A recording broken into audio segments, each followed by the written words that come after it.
Hi guys, we are here, me and my group, at Vestrahorn mountain, which is this beautiful mountain here you can see in the background. It is extremely photogenic, and just the shape of it, the fork of you can see the sand dunes here. It has amazing foregrounds. Sometimes there's like some puddles between the dunes, and of course if you go down to the beach, you will get a perfect reflection of the mountain every time. So after sunset, we're gonna go have our dinner, and then we're gonna return here for Northern Lights. Use the same location for Northern Lights, and that's probably gonna be good because the prediction is good. First of all, to shoot Northern Lights, you have to have a camera that you can shoot on manual, and you have to have a tripod. If you have that, you're basically good to go. A wide lens is good. My lens for this I use majority of the time is 16 to 35 f2.8. If you ask anyone to give you the settings, the right settings for shooting aurora, and he does, it's usually gonna mean he's full of shit, because there is no right settings for aurora, because the conditions are different every time. I always start with the same setting. If ISO 3200, there will be grain, but grain is okay. Most of the grain you will get rid of in post. You have to pick and choose. I mean, you have to have enough light, not only to see a nice aurora, but also to see foreground elements. So you have a sense of where you are. Is you know, to shoot, to expose just for the aurora, and everything else is silhouette, is just not interesting for me. 2.8 or the brightest you have,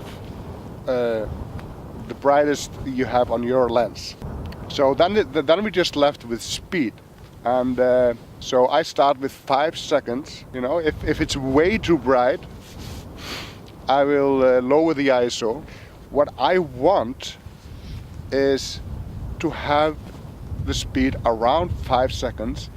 I do not usually like when I have to take it to 30 seconds or even 1 minute, because if you have a good aurora and with the short exposure time of 5 seconds, you get the structure of the aurora. You see the movements. You know, you will see definition in the aurora.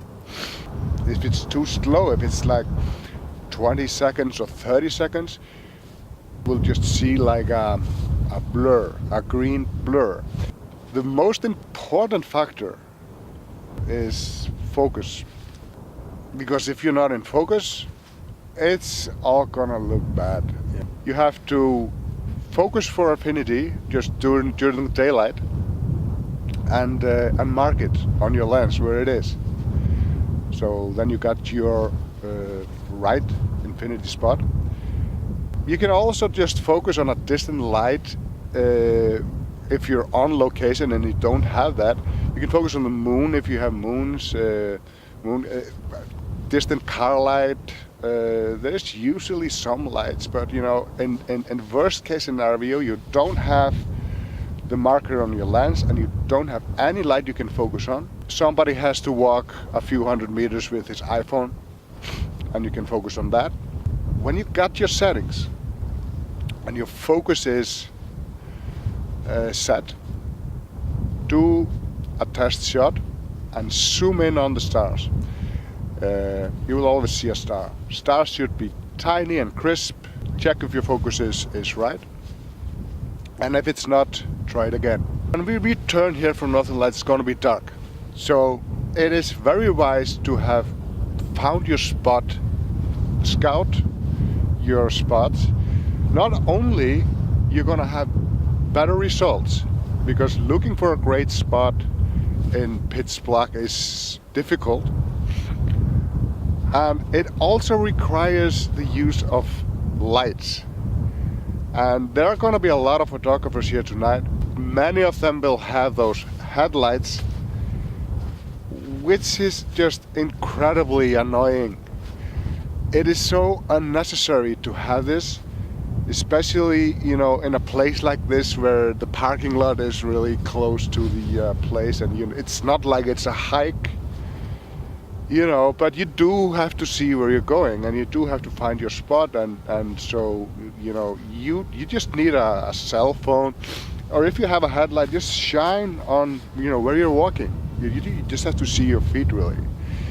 At least don't have the headlights constantly on your head, because every time you look in somebody's direction, you're gonna destroy his photo, or time lapse, even worse, what he's doing. So, you know, try to think about other people when you use light. Also, if you're changing the settings of your camera, you shouldn't need light for that. You should know your camera. You should be able to set your camera with no light at all.